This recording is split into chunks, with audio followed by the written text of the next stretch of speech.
Nobody tells you what it's actually like to build a startup at 20. I've written over 50,000 lines of code to build my startup from scratch, and I've built several other projects too with no mentors, no expertise, just trial and error from scratch. And this isn't some how to build a successful startup video. It's just a video that I wish I watched when I just started out. Alright, here's what I've learned. Point number 1. Every swing does not hit. In my journey, I've experienced many days where I'm putting in a lot of effort, but I see no results. And you might have been through these days in your journey as well.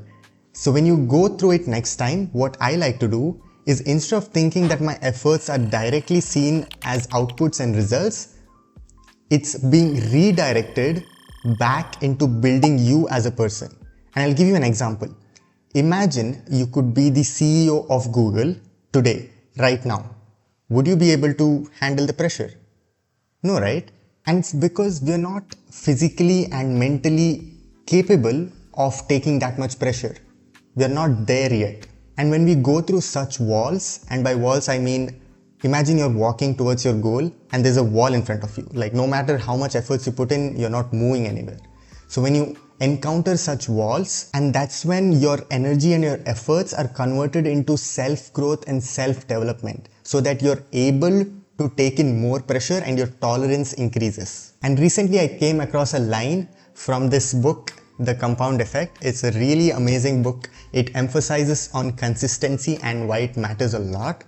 And the line says, when you hit the wall in your disciplines, routines, rhythms and consistency, realize that's when you're separating yourself from your old self, scaling that wall and finding your more powerful, triumphant and victorious self. So next time when you come across these days, think of it as self-development or self-growth phase. Stop relying on outputs or results just for that time, so you can focus more on yourself. Let's move on to point number 2.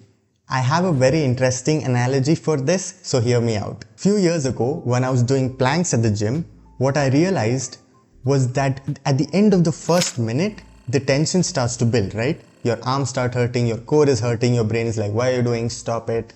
And if you hang in there for few seconds, you eventually cross that threshold. And once you cross it, you realize that it becomes relatively easier and you feel relatively better. And your brain's like, okay, that was hard, but now we can manage it. Then you're in that state for like 10 to 15 seconds and then the same pattern repeats. The tension starts to build, you hit that max point, and if you make it pass through it, you cross that threshold, again there's a drop in pain. Your brain's like, oh, that was very hard, but now we are here. Now it's smooth, everything's going fine. And there's this interesting pattern that you observe. But the only catch is every crest or the peak point is always more intense than the previous one. And this phenomenon is similar to point number 1. All of these max points are where you build your tolerance. And as the crest gets more intense, your tolerance is also increasing at that pace. And that's exactly why successful business owners are able to take in that pressure and tolerate that workspace. Coming to point number 3. If your initial idea of your startup or your business does not scare you, then you're probably doing something wrong. Yes, it's good to have a clear view and a clear path to where you're going and how you're going to do it. But if you know each and every step of your journey, that means you're not utilizing your maximum potential. I'll give you an example in my journey. When I first started brainstorming ideas with my co-founder, and when we finalized the idea, I had no clue how to do it. And by the way, in my startup, I'm building an app. So I had no idea how to do this XYZ feature, how to add buttons, how to do any of the things that we discussed in the initial idea. But what I did was I focused on the things that I knew.